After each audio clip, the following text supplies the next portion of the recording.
Tonight, I want to get into how the Lions can afford this, man. What is going on with Jameson Williams? All these rumors flying around that this new contract extension is pending or about to happen. And I think you've already heard me talk about this a couple of times. I don't think it's possible, at least not right now. And if it does happen, look, I think the writing's on the wall at that point. I think the Lions are going to lose somebody, and that'll be next year. So depending on how this contract gets done, that's the biggest question. There's a couple of ways to do this, right? There's many ways to do a contract, number one. And number two, the other way is to do it the easy way. For us to break it down, which is just to use round numbers and just kind of go through the data and try to figure out, can they afford it? Can they not afford it? Now, by no means am I a contract expert, but what I can do is I can use the premium services that we pay for to help get the information, go through the information, provide the information, and then, I mean, I've been working with numbers my whole life. I mean, if it makes dollars, it makes sense. If it doesn't, it doesn't. And I can tell you, after looking at a few things today, none of this makes sense. Where the Lions are right now doesn't make any sense. But I will tell you this, if you're using over the cap, it is apparently way off right now because SpoTrack is like $30 million.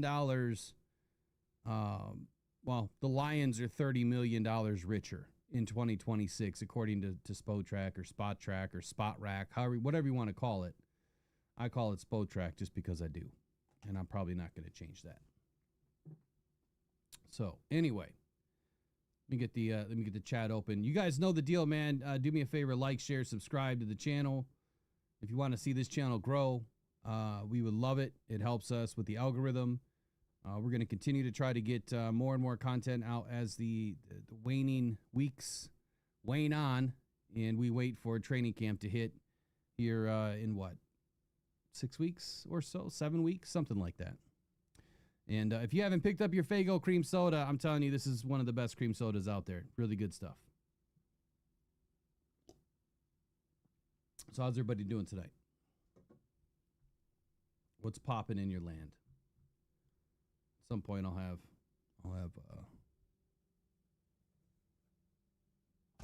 the chat open.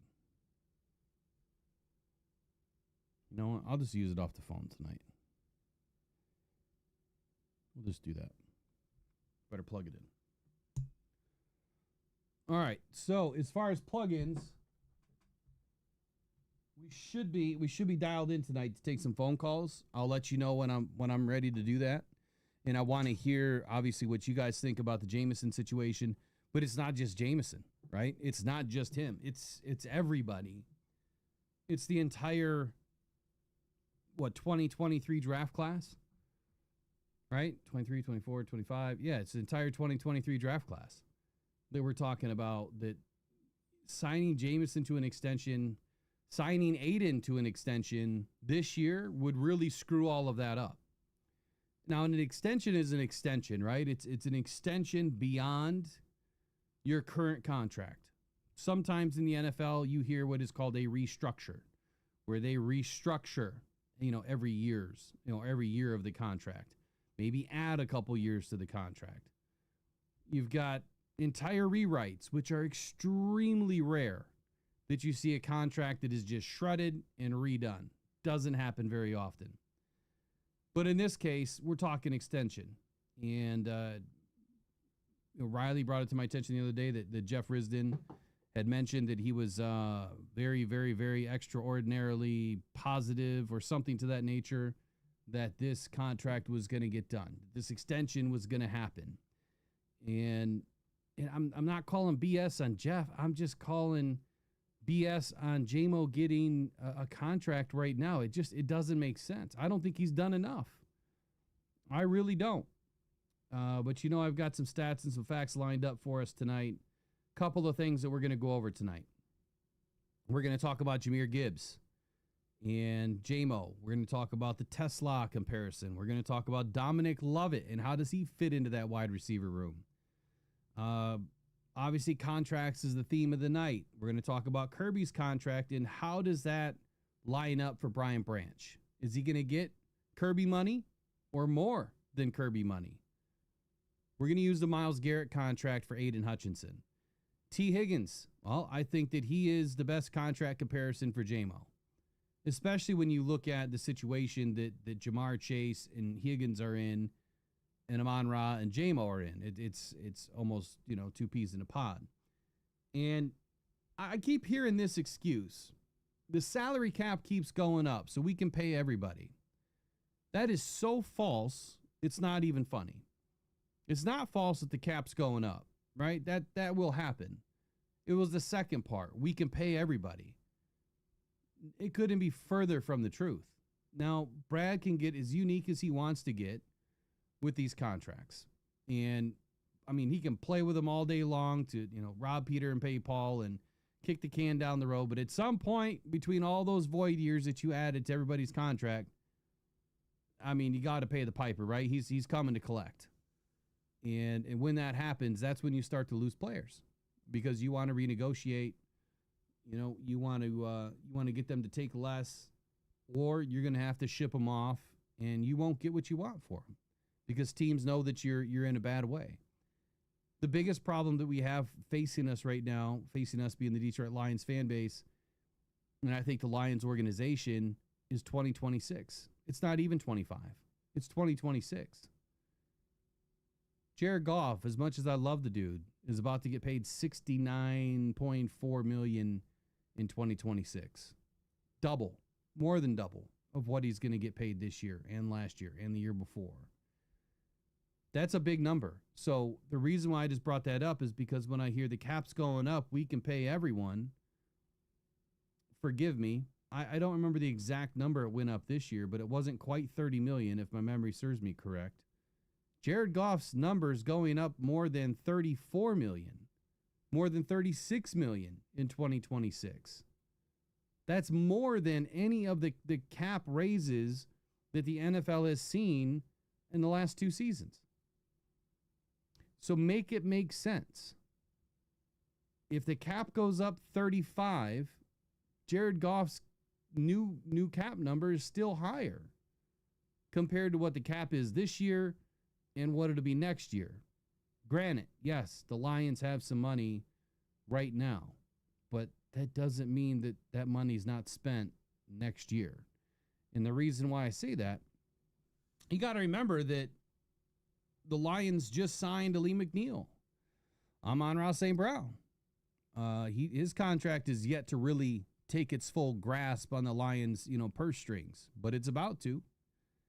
And some others that were signed recently that it's all going to affect what the Lions can do now and in the future. Welcome, Major Payne, to level 2 of the loyalty crew, man. Let's get you a big shout out tonight.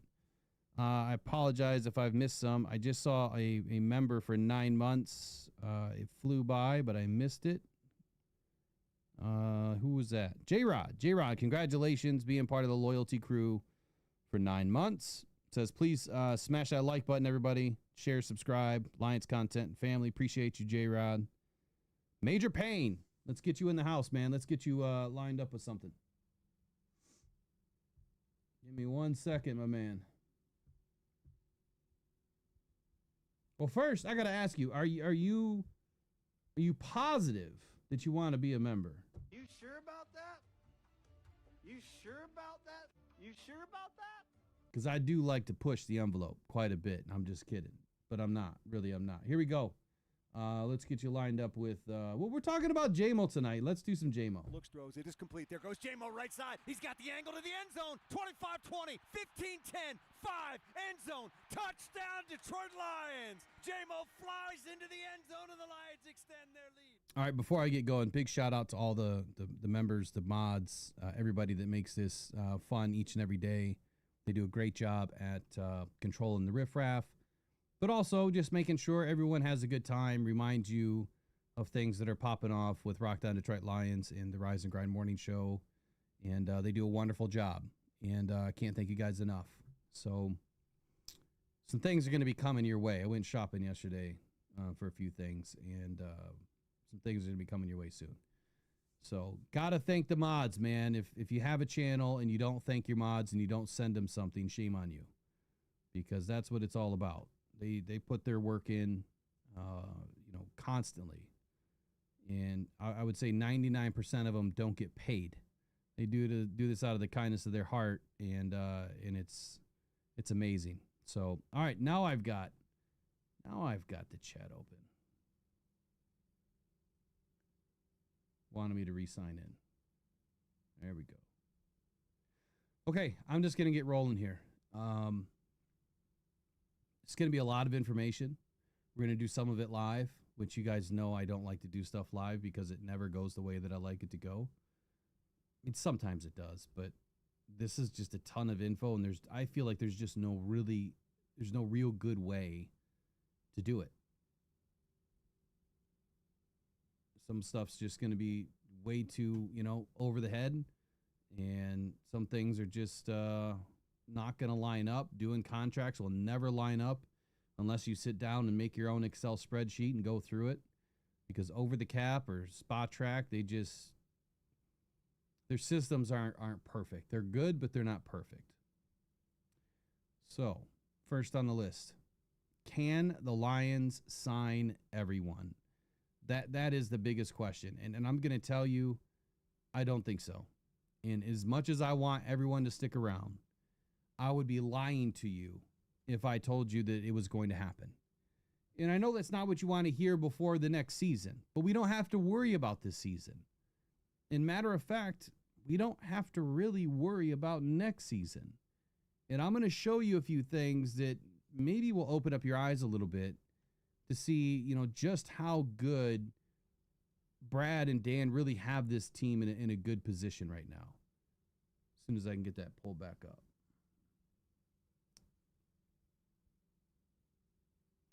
Okay, currently, Detroit Lions have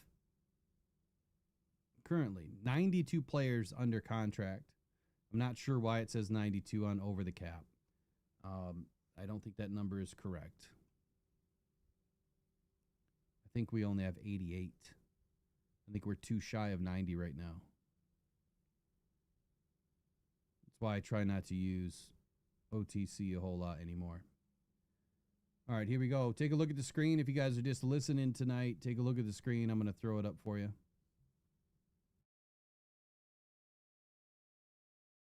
All right, first and foremost, this is 2025's financial summary for the Detroit Lions.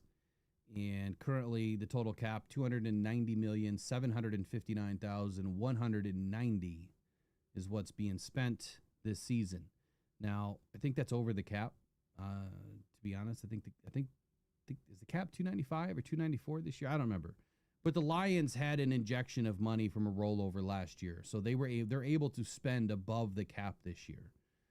The top 51 in cap space. So, yes, we got a big bump, and I think that what SpotTrack has done is they have attributed for the money that is coming back from Frank Ragnow.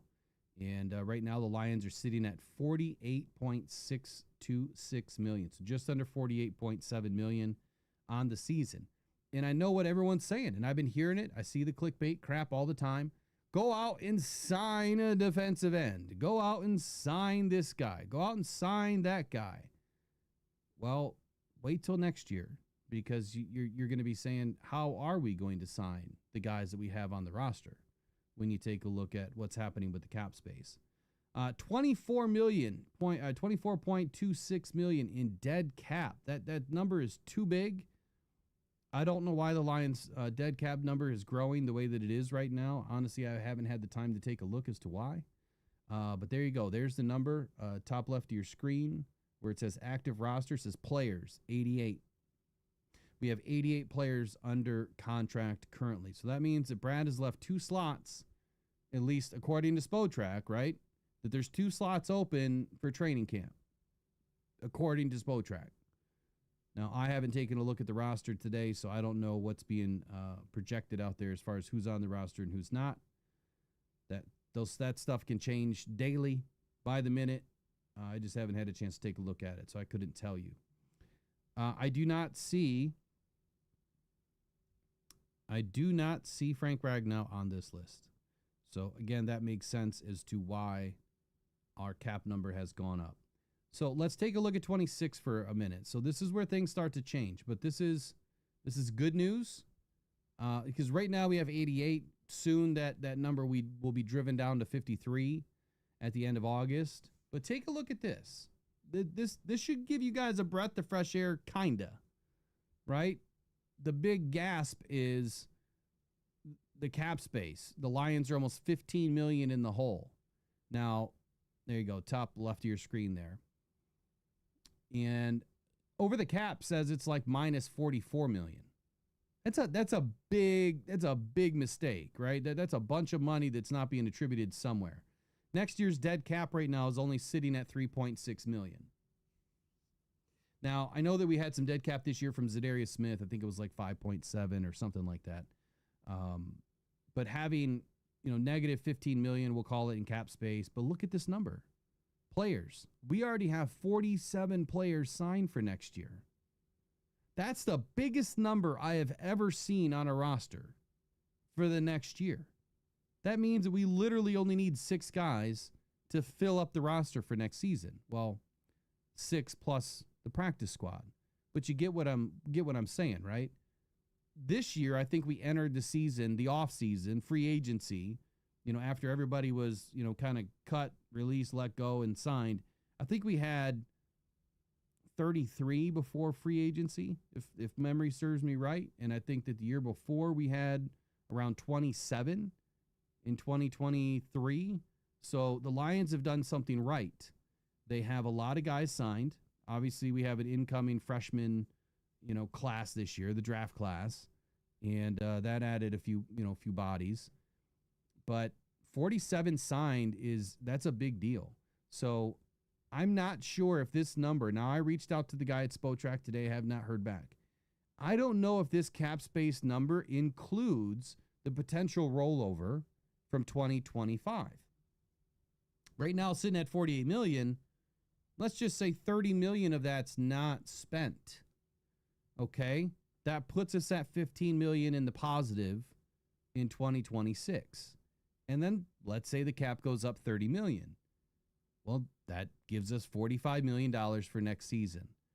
After we sign the 32nd pick worth of draft picks next season, that'll cost us about $10 million bucks. So that'll leave us with about $35 million. Now that's before any other adjustments to the roster, as far as guys that get let go, guys that get extensions, etc. So you tell me, how is it possible for the Detroit Lions, knowing what you know now about next year, that we are negative in cap space? How are we going to sign Jahmyr Gibbs, Sam Laporta, Jack Campbell, Aiden Hutchinson to an extension, Jameson Williams to an extension, yada, yada, yada, yada, right? And then I know what you're going to say. Oh, but we can use the franchise tag. You're right. We can on one player. We could also use a transition tag on one player. So if the Lions decided to use a franchise tag, may not be wise to use it on JMO, just given the fact that the top 5 contracts in the NFL would probably be much higher than what I think the Lions could probably get him done for. But maybe on Aiden. Now, Aiden is obviously, he's all set for next year, right? He's going to play next year, and so is JMO. So it would be 2027 that franchise tag would need to be used, and I think that the franchise tag has to be, what is it? Is it April? I can't remember. I think it's April of 2027 where that tag is going to have to be applied. So the point that I'm trying to make here, before we even get into all the numbers, is the Lions are up Schitt's Creek for next year. But then, whoa, look what happens in 2027. Well, we just lost, 12 players. We only have 35 signed. And now we jump up to 95 million in cap space. So who did we lose, right? I haven't gone through to look, but who fell off? Well, that's probably Aiden Hutchinson fell off. Jameson Williams fell off. Pretty much anyone from the 21 and 22 draft class probably fell off. And that's why you're seeing a big bump in money there. So they're going to have to re-sign all of those guys to have a shot. Well, Jahmyr Gibbs is on the bottom with no money. Jack Campbell's on the bottom with no money. So you can see that now. You see how that works out. The Lions get a big bump in money, yes, but they got a lot of work to do. They have a bunch of guys that they need to get signed by 2027. Right now, Aiden and Jameson are set to play through 2026 as long as their agents don't throw a shit fit and they don't hold out. This year, everyone's good to go. We don't have to do anything. We don't have to give an extension to anyone. And I would say that giving an extension this early does not make a ton of sense to me. It just doesn't. I know some of you are going to say, well, Will, we can save some money. And if we hand out that contract early, hey, it could save us $5 million year over year for Aiden. It could save us $5 million year over year for JMO. But ask yourself, do you really want to hand out a big boatload of money to Aiden? I know you love him. I do too. I think he's a great football player. Without seeing him on the field. Got to see the guy on the field. JMO, I feel a little bit more comfortable about after the way that he's matured and the way that his game is starting to take a little bit better shape. Still, let's see him do it this year for a full season. This will be his first full season. If he can start week 1 and not miss a game, this will be his first full season. Let's see what he can do. Let's see what he can do within this offense. I haven't heard one person talk about this yet, partially because I don't listen to a whole lot of people outside of Rich Eisen, maybe Colin Cowherd from time to time. JMO's entering a new offensive scheme. How do you know if he's going to be able to perform? Now, I get it. They're going to try to keep things the same. But what if JMO struggles with it? What if he's just not getting the calls? What if he's not understanding the language? In the first year, he didn't really grasp the playbook that well. And he had all of that time to learn it, all of that time on the sideline to listen to it. And then he gets inserted at the end of the season, and it doesn't go well. And yes, there was some Lions coaches that reported that the playbook was an issue for JMO. So now we're kind of back at step 1. They have to scrap everything that was a part of this offense as far as verbiage so that Ben Johnson and other teams that have been, listening to the Lions do this now for a few seasons don't just know what we're doing, that they don't know what we're calling. So they have to change the language. And I want to see JMO perform personally. I think it makes sense. I think if I was running the business, that's exactly what I would do. That's the conversation that I would have. It's not saying that he's not a good football player. It's just saying I need to see you do it for a full season and in a new system. Because if it doesn't work for you, then I can't waste $20-30 million a year on a guy that it may not work out. Like that would be a huge problem. Okay, let's dip into some financials here for a moment. I can't really see who's in the chat. I just closed it on my end, so I apologize. Looks like we got about 80 people in here tonight. Welcome in, everybody. Oh, Riley's in the house. Hey, Riley. Jay Cruzen's in the house. J Rod's in the house. Mike P. Phil Bach. Cerebral Palsy Gamers in the house. Hey, get over to that guy's channel. Give him a subscribe. Did an interview yesterday with me. I thought it was great. Can't wait to see it drop. I think he said next week, Tuesday or Wednesday-ish, it'll drop on his channel. And I can't wait to see how they edit it. And he's a Packer fan, so you never know. They could edit that thing to make me look, just dumb as a box of rocks. I don't know. We'll see. We'll see what happens.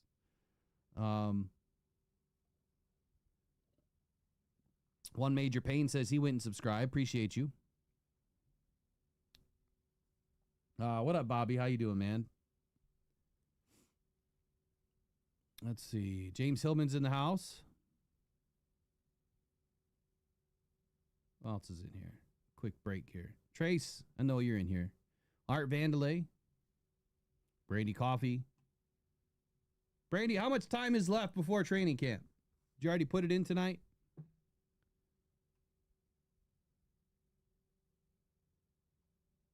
All right, let's get rolling here. Same Mathangi, what's happening?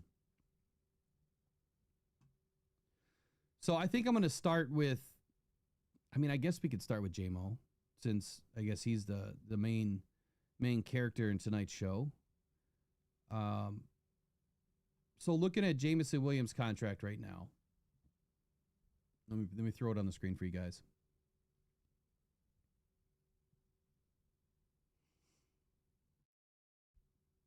All right, so this is J-Mo's current contract. Drafted, signed 2022. He's 24 years old. Really young still. I mean, the guy's making peanuts right now, right? He didn't have any guaranteed money left after that last suspension. It was kind of taken away from him because of that's just how the NFL works. But the fifth-year option in 2026 is going to pay him a fully guaranteed 15.5, rounding up, 15.5 million, which is more than or equal to all of the years that he has already played. So it's equal to his rookie contract. So he's going to double up in 2026, which means he'll make, close to 30-ish million for his first 5 seasons. That's not peanuts, right? I mean, that's life-changing money. If the Lions and J-Mo have a good relationship, we need to wait till next year. And we need to wait, till at least maybe after next year too, and get you through the season, because it was already hard enough for the Lions to pick up that 5th-year option, which is now put them, above, if you will, the salary cap. They're in the negative. And that's not a good place to be. This is the first time the Lions have been there since Brad and Dan have taken over the reins of this team. They have done an excellent job at managing the cap. And I just can't imagine that they want to go the other way. So earlier I was doing some work on these contracts, okay? And this should scare the crap out of you, because this is what we don't want to see happen. So in 2025, I went ahead and extended Aiden. And what I did is I followed Myles Garrett's payout schedule, okay? And then I also did the same thing for J-Mo, Jameson Williams. And I followed T. Higgins' payout schedule. Now, T. Higgins, which I thought this was interesting. Let me pull him up. He did not get a signing bonus according to Spotrac. You see this right here in the middle. He signed a 4-year, $115 million deal, averaging $28.75 a year. He was guaranteed $30 million at signing. Total guaranteed is $40.9. He'll be a free agent, unrestricted in 2029. No signing bonus. So as you look at that, then it's, the void years kind of work weird. Like you can't put a bunch of void years on top of a 5-year deal. I think the max years on a contract is 5 years, if I'm not mistaken, unless they've changed something. So if you do a 3-year extension, you could add 2 void years. If you do a 4-year extension, you could add 1 void year. If you do a 5-year extension, you can't add any void years, or at least for the signing bonus portion of it, if that makes sense. The signing bonus can only max out, can only be stretched, 5 years. That's as far out as it can go. Well, in his case, he didn't have a signing bonus. So his base salary in 2025 is 13.8, but his cash cap hit is $24 million bucks, right? And then the next year is 26.75, and then 30.05 in 27, and then 33.55 in 28. That's a lot of money, right? When you look at the percentage of cap, and this is what I pay attention to on the right here before it says dead cap, percentage of league cap, right? This is the percentage of your team and how much of your money is allocated out of the salary cap. 9% on average per year. 9%, well, close to 9%, about 8.9%. That's a ton of money to give one player, but they didn't just give it to one player. They gave it to 2 players because Jamar Chase got even more money. And the reason why I utilize these guys as, the comparisons is because when I looked at another sheet that I feel is really important to take a look at. So let me pull it up. is this one here. This kind of tells you what all the other teams are doing, and this is why I don't think it would make sense, for the Lions to extend JMO. But before I step off of this, right, or step into this, let me go back to this. So now that you know what I followed for Higgins and Jameson Williams, and then also knowing what I followed for Aiden Hutchinson, which is this Myles Garrett contract, right? Myles Garrett right here. In 2025, let's see, his extension, I believe, started right here in 27. He had a 4-year, $160 million deal, and he is signed essentially through 2030, and then he's got a bunch of zeros in 2031, 2032, 2033, and 2034, which would essentially be some void years, right? I don't know how they could make this contract this long. I've never seen one this long. But the point that I'm trying to make is I just took the last 4 years and then I added it to Aiden's contract, which essentially is the extension. 4 years, $160 million. Let's go on the top end versus a lower end. I don't think Aiden's going to get 40.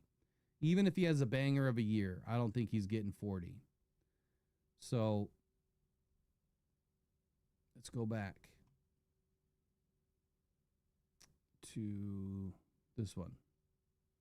Look what happens in 2025, right? Our cap space only goes down to 31 million. I'm sorry. Let me pull this down a little bit. Maybe I'm in the way. I don't really need to be on the screen. Okay. So if you look at the top right of the screen here, cap space in 2025 goes down to 31.1 million. Now, they were reporting a little bit less, so I would say that number is probably closer to 36 million. But look at 2026, y'all. Look at 2026. The Lions are $63 million negative just by giving 2 extensions to Aiden and Jameson Williams that mirror Myles Garrett and T. Higgins. And I think that that's a fair comparison. Am I nuts?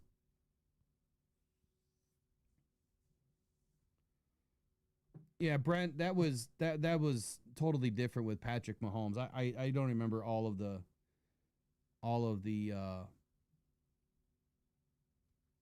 I guess I don't remember all the guts to that deal, but that was a Patrick Mahomes deal. The 10-year $500,000 deal or $500 million deal, which has been renegotiated now, I think, a couple of times. So, again, getting back to this, it's interesting to me that a lot of people think that the Lions could just sign everybody. Now, I will say this. We could undo this contract for Aiden. I'm going to undo it right now. All right, look what happens to our money.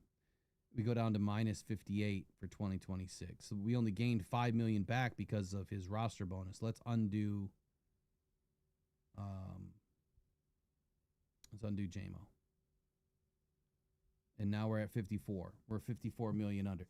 So we're still, well, this number's not right. We got to go to SpoTrack, right? SpoTrack is correct. Correct as we know it, anyway.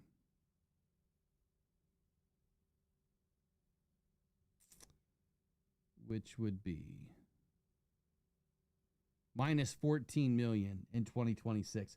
So if I add that money that we just gave to Aiden and JMO on this contract, which I don't know if I can manage this roster as well as I can the other one. Make a trade, sign free agents, draft picks, dead money, injured reserve, active roster. Here we go. Aiden Hutchinson. We're going to give him an extension. We're going to give him 4 new years. We're going to say yes to void years, so it'll give me the maximum amount. The new value is $160 million. So this one's the easy way of doing it. Signing bonus. I think that Myles got close to $25 million. Really low signing bonus. We'll do the same thing, but we're going to go $30 million just for round numbers. All that's going to do is park an extra couple $1,000,000 in each year. Base salary amount. I don't really think I need to change that. 2025 cap hit. So I do need Miles as 2025 cap hit's 21.92.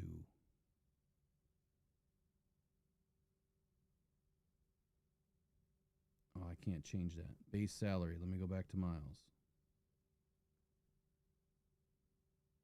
Yeah, his base salary is really low. 1.255. But he's got this prorated bonus of 19 million in there. The thing about Miles' contract, it's not as great as I'm going to put 5 million in for base salary. It's not as great as some may think. There's a lot of things in there that he's got to earn. Okay, so we just added that in. Now let's go to Jameson. Let's give him an extension. Oh, wait. I got to undo this. I need to go to a different year. This is why I don't do this stuff live. I'm going to go to 2027. Oh, it's not going to let me manage the contract. I got to do it in 25.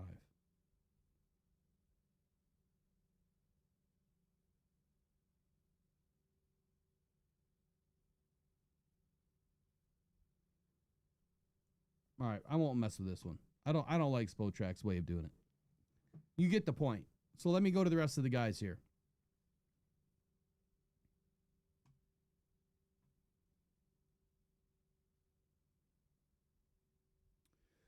Let's talk about Brian Branch for a moment. And let me pull up his contract.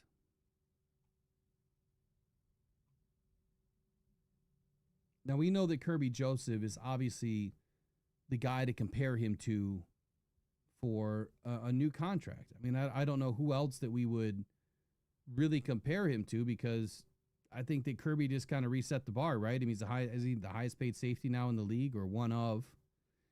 And I would say that Brian Branch is as good as Kirby, maybe not with interceptions, but he's as good as far as safeties are concerned. He was the number 2 and Kirby was the number 1. They were kind of flip-flopping back and forth all year last year, where Brian was number 3, trading off at times. So the point that I'm trying to make there is, how are we going to pay him $20 million next year, right, in a future deal? Probably a 4-year, $85, $86, $90 million deal. Same thing's going to be said for Sam Laporta. Is he going to get George Kittle money? Is he going to get Kelsey money? What kind of money is he going to get? Edwards money? I mean, we just don't know what kind of money he's going to end up getting. But even if you were to give him $15 million a year, that's still probably going to be a 3 or $4 million, a 3 or 4 year deal. Call it 3 years at probably $50 million, 4 years at $62 million ish. You know, another $16, $15 million a year. And then you got Jahmyr Gibbs. Is he going to get Saquon Barkley money? Is he going to get more than Saquon Barkley money? Are any of these guys going to give a hometown discount? I would say no, right? And I always say that because they're not the ones that are giving the hometown discount. It's the agents that are discussing the contracts with the team. Now, they can press on the agent and the agency and say, look, I want to stay in Detroit. You need to make it happen in Detroit. Press as much as you want, but I'm not sitting out and I want to play this year, so you got to get it done. That's about all they could probably really say. And besides that, a lot of these guys really don't want anything to do with their contracts because it causes a lot of animosity between the player and the team. So to back up, just the first 2 that I did, the Lions are in a deep hole. You add 2 or 3 more to that, and that hole just gets bigger and bigger and bigger and bigger. The only out that the Lions have, is maybe 2. So the only 2 outs, I should say, is a restructure of Jared Goff in 2026. And Taylor Decker might have to go. That's the only two guys on this team right now outside of signing him on Raw. Why would you want to do anything with his contract? You just signed it, right? I don't think that that's going to be something that he's going to want to do. And it's not enough money, right? I mean, anything helps, but are you going to go restructure 10 contracts to try to pull $2-3 million out of each one? You could. You absolutely could. And if these guys all believe in the team and wanting to win Super Bowls, they might do it. But Jared Goff is the only contract that you can really screw with where you could literally pull $30 million out and hand him a check for $30 million as a signing bonus. And then you kick that down the can, for 5 years. So that's what the Lions are up against, is how do you sign all of these guys all at once? And that's next year, is all at once, unless a lot of them are going to play through their fourth year. I want to throw this up on the screen and talk about this now, which is the averages by position. And if you have the premium subscriptions to SpoTrack or Over the Cap, you can also, do this type of stuff and take a look at it with me. Tristan Viguri says this is a perfect situation where Brad can start to finally trade a few quality players. See, that's exactly what I was thinking was going to happen with Kirby this year. The ether was high, right? His value was extremely high. Not that I don't love Kirby, because I do. I think he's a wonderful player. But sometimes you got to strike when the iron's hot. But I'm glad that we have him for this season. And again, another good point says this is why Brad doesn't waste money on other people's stars. Great point. This is why we don't bring in those $35 and $40 million defensive ends. We already have our own to sign, right? So this is an interesting way to look at what other teams are doing and why it doesn't make sense for JMO to get a big extension in Detroit, okay? When you look at the number one for the Bengals, okay, so they have the most expensive wide receiver room right now, and that is $40.25 million for Jamar Chase. That is just silly. $28.75 million for T. Higgins. The top two wide receivers pay in the league is $69 million this year. $69 million for two players. For two players. That is nuts. So, again, Amon-Ra St. Brown's making 30. Okay, so it's not quite 40. He's making 30. So smart move by Brad getting that contract done when he did. The next highest guy on our roster is making $4.365 million, which I believe is JMO. Our wide receiver 3 is making $4 million. Our wide receiver 4 is making $2.5. But if you look at this list, the Eagles have two guys, Brown and Devonta Smith, I believe. Are those the two highest paid on the Eagles? I think it is. So they've got a really expensive room.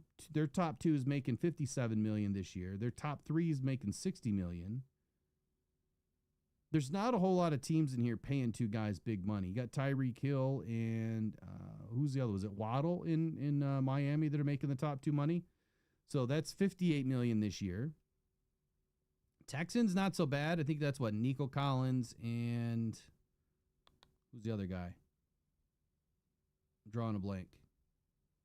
But either way, they're paying $24.25 and $18 million. Like that's almost acceptable, right? It's almost like I can deal with that. The Commanders are paying a cool $46 million for their top 2. But largely, if you look at these teams, you don't see a lot of them with a big number 1 salary and a big number 2 salary. Why is that important? Well, how long have we been having this conversation on this channel about not paying another top tier defensive end? Because nobody out there is doing it. And I'm going to show you that screen too, just for grins and giggles. I'm going to show it to you. But if you look at the Vikings, right, $35 million for JJ, and then their next highest paid wide receiver is 3.4. The Cowboys, $34 million for CeeDee Lamb. Their next highest is 4.5. The Steelers, $32 million for who is that? DK Metcalf with the Steelers now, and $3 million for their second guy. Like, that's the way it should be. You have one top tier guy, and then you got a guy that's extremely low. Receivers are much easier to find in the draft than any other position. Not all of them work out. Not all of them have the speed of JMO. I understand that. But production-wise, yep, you might need a couple of guys to get some production, but wouldn't you rather have 2 receivers than 1? I would. So look at some of these lists in your free time, and you'll see that there's only a handful of teams that have a really big problem or a really expensive problem. If the Lions were to do this, now this is what I wanted to show you at the very bottom. The average for the number 1 wide receiver on all teams is 18.9 million. Call it 19 million. The average for the number 2 is 8 million. The average for a wide receiver room is 31.689 million all the way to the right. Well, Amon-Ra St. Brown is making that just about. And if all 32 teams, top 4, are averaging 31.7 million a year, I think that tells you something. It tells you that teams are smart and they know that they're not going to overpay for those positions. Let's take a look at defensive end just because. I guess they call it edge rusher. Now, the Browns could have had Abdul Carter this year, but they have Myles Garrett at $40 million. Their next highest paid is 6.3. The Texans have, Danielle Hunter at 35.6. Well, they brought in Will Anderson in the first round, number 1 overall. He's making 8.8. But then the next guy after him is making 7.5. To me, that is a more well-balanced room with top-tier guys, right? The Raiders paying Crosby 35.5. Well, their next highest paid is $11 million. Who did they bring in? Kuntz, I think? I don't remember now. And then the 49ers. We know that they're way overpaying for their room. $34 million and then $17 million. But what you don't see on any of these lists, because it's just going to get less and less expensive as I go, you don't see 40 and 40. You don't see 40 and 35. You don't even see 40 and 30 or 40 and 25, right? You don't see that. And you don't see that for a reason. That's because these teams aren't stupid. They know that they can't pay 2 top-tier guys at the same position and not address the rest of the football team. Your average, $17 million for your number 1 defensive end. Your number 2, $7.6 million. Your number 3, $3.6 million. Your number 4, $2.3 million. Overall, the average in the league for your defensive end edge rushers to pay your top 4, which is your starting 2 and your backups, is $31 million a year. And we're about to pay one player more than that. There is no way that the Lions will ever be able to bring in a defensive end that costs buco bucks. Unless they're giving up draft picks and not paying the salary. I think that's about the only way it's going to happen. I want to take a look at one more because I think this one's really important, which is safety. I said it earlier this year, there was not one team in the NFL that was paying 2 top-tier safeties anywhere. And to think that Kirby was going to stick around and Brian Branch was, well, that would have been a dream come true. And so far, it's come true. But the Detroit Lions right now are at the top of the list. We're paying Kirby Joseph $21.25 million this year, but our number 2 safety is only making $2 million bucks, and that's Brian Branch. That number is going to grow to $22 million by next year for Brian Branch if we're going to keep him around. And I have a problem with that, but I don't have a problem in the player. I have a problem that the Lions have one of the most expensive DBs in the DJ Reed. Thankfully, they brought in TA when they did, and Ennis Rakestraw when they did, because they stayed young, and those contracts are going to stay young for a couple more seasons. That means you probably could afford to pay Brian Branch, but at some point, one of those guys is going to get traded. You're not going to be able to hang on to both of them for long. I think that you'll be able to pull the contract off because it won't kick in right away. You'll be able to set it up the way that you need to set it up. And then, I mean, all bets are off. If these guys aren't banging away and winning championships, one of them's going to be gone in a hurry. The Cardinals are about as close as you're going to get at 18-12. And, I mean, that's really it. So, part of the reason why I wanted to go over some of this stuff tonight is because I've been talking about this stuff for a long time. And I get this feeling that a lot of people, either they don't believe in the information that I'm giving them, they don't trust in the information that I'm giving them. But if one thing has always remained, and that is we do the research, we look at the stats, we pay for the subscriptions to be able to give you the data and for us to be able to have conversations about it.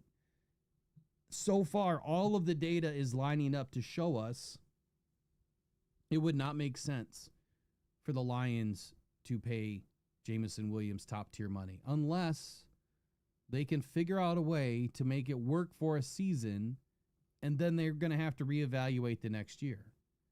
But with Jared Goff's contract at $70 million next season, and Aiden Hutchinson's deal probably not getting done until next year, and the reason why is you don't want more bonuses hitting this year. Can they make it happen? They probably could, without a doubt. But I think that it would only make more sense to get it done next season. Same thing with J-Mo. You already have the 5th-year option. Matter of fact, you can make him play for 2 more seasons before you have to do anything. The fear then is you could lose him.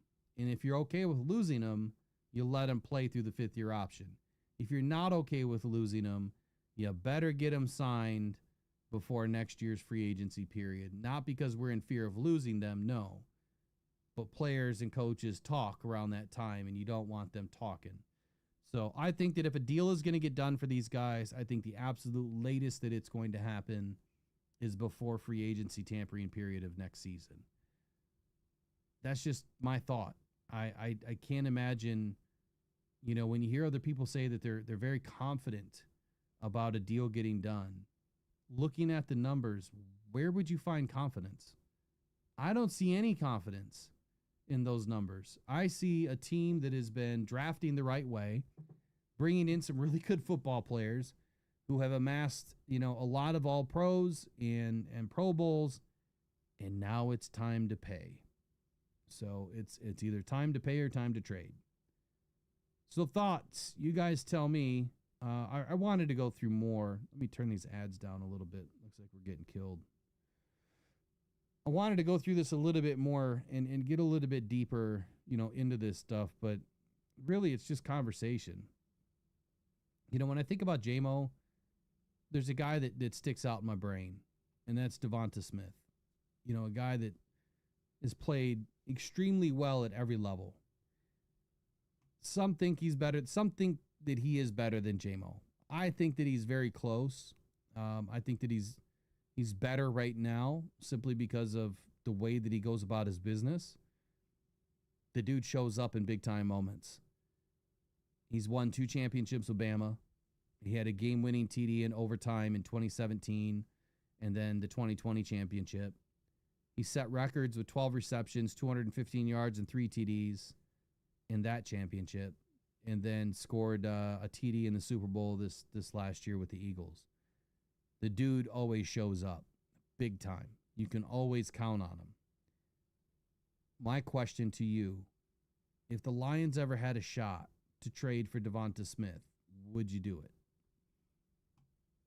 Would you do it?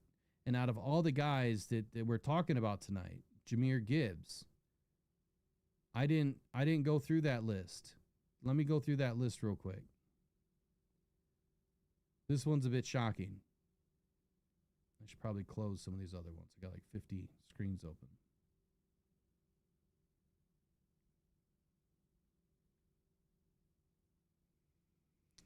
This one is a bit shocking.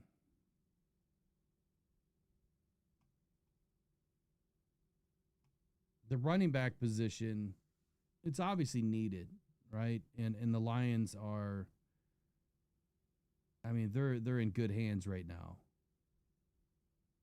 They got one of the best groups in the league, if not the best. But when we take a look at, and I'm going to take calls right after this.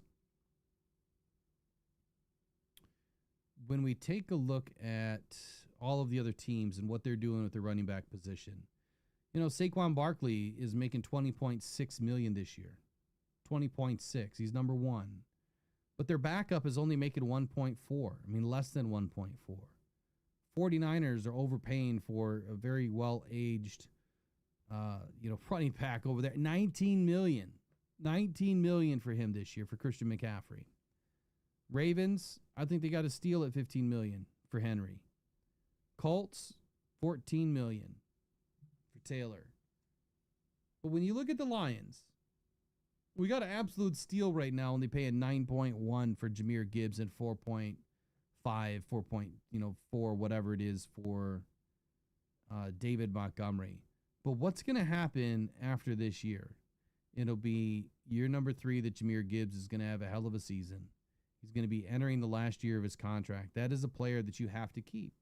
I know that we've gone through the age of where running backs were heavily devalued. And matter of fact, there was that season where I thought that all of the teams were kind of colluding against running backs. It seemed like there was a ton of running backs available. And this had to be like 5 seasons ago, potentially. And nobody was getting a big deal. Nobody. Not one running back was getting a big deal. And it kind of just shook me a little bit to think, okay, maybe these teams, these organizations, they go to these league meetings at the combine and then they have all these other league meetings throughout the year that they get together and say, look, running back position is getting too expensive. Nobody pay these guys. We need to drive the prices down. I wouldn't be surprised if that stuff happens. But now you're starting to see that go the other way. Whereas running backs get hurt very often. They're probably one of the most injured, players on the field next to corners and wide receivers. They're a very, very important piece to any team. So what happens? What happens after next season when Jahmyr Gibbs does what he does? Are the Lions going to be able to pay him $20.6 million or more? Do you think that he's going to get more money than Saquon Barkley? Would he deserve it? I mean, for a guy that, if he got more touches, I mean, that's probably the biggest part of the conversation, right? If he was actually manhandling the back of that offense more often with more touches, could he get $24 million a year? And do you think the Lions should pay it? Or should they just find another guy in the draft? Potentially have to give up a couple of picks to go get the guy in the draft. Sometimes when you got something really good like that, you don't give it up. Barry Sanders was a good testament for that. You just, you don't ever give that up. You do what you got to do to keep him in town. About J-Mo, I want to comment one more time on him. But if you look at this list here, you can see that it is, doesn't even compare to some of the other problems that we have, but it's going to hurt. Jahmyr Gibbs' contract is going to hurt. So last bit of this is J-Mo, right? Who does J-Mo really compare to? And is Isaac Tesla going to be the guy that can produce for the Lions? He's got good speed. We know that. He has really great speed. He doesn't have J-Mo speed, but he has really great speed. He's got really good hands. Yes, he's coming from Arkansas. I don't think any of that matters. I don't think it matters where you go to school to a degree. I think it matters, about how big your heart is and how willing you are to sacrifice and work for everything that you deserve. And I'm getting the feeling that Isaac Tesla is going to be one of those guys. Would you be afraid of letting J-Mo walk if Isaac Tesla proves it this year, even if he only has 550, 600 yards, but proves it this year that he can play the game? Would you be willing to lose J-Mo?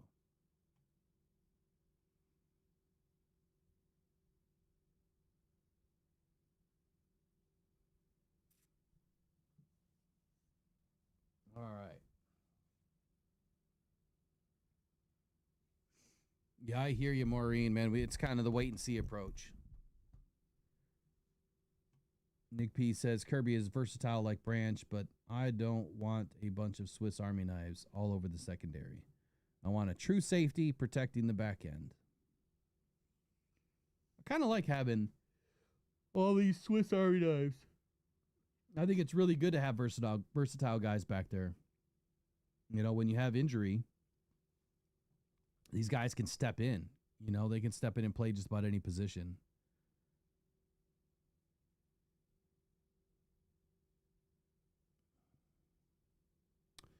Todd Budry says, I love JMO, but I've been thinking since the end of the season is that he will be traded before the next draft. Could be. Could be. And I honestly, I wouldn't be mad at it. I think it would be a smart move if he has a really good season this year. I think it would be a smart move, without a doubt. Man, if you can get a first-round pick back for him, which wouldn't happen,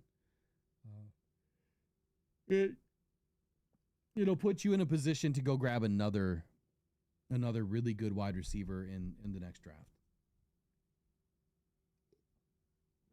All right, I said I was going to take calls, but I'm not. It's already after 8 o'clock. I didn't know it was already 8 o'clock. All right, I'm going to jump off. That was it. 1 hour of Off the Cuff tonight. We're going to be doing 1 hour on Tuesdays and Thursdays. We'll slowly extend that time as we get going. Monday, Wednesday, Friday, Rise and Grind morning show right now. And once training camp gets really close, then we'll be back to 5 days a week and then 2 nights a week. And then videos. So dedicating a lot of time to this. We've got some good segments coming up. Matter of fact, we've got a series coming up that we're going to be doing here pretty soon. Can't tell you what it is. It's a big secret. But we got a whole series that you guys can't miss. So make sure you guys like, share, subscribe, turn the notifications on so you know that when we're live and that you also know when the latest series is dropping. And don't forget to support the channel by sharing it with a friend. See, I didn't say donate. Just share it with a friend. Just share it with a friend. Tell them to subscribe and help us get to 10,000. And we'll see you guys in the next one. So you guys have a good night. Hopefully I was able to make some sense of the salary cap issues, which is aplenty, right? Too many issues for the Detroit Lions right now. I think that Brad's going to do a good job. I think that the salary cap geniuses that he has on his team, they're all going to do an excellent job at trying to figure all this out. And I think that we're going to get a couple of more seasons with these guys. But after that, I think that the writing's on the wall, and it's time to move into a different direction. So that's it. We'll see you guys tomorrow morning on the Rise and Grind morning show right at 8 a.m. Take care. Go on, Pride. Go Detroit Lions. We'll see you. Have a good night.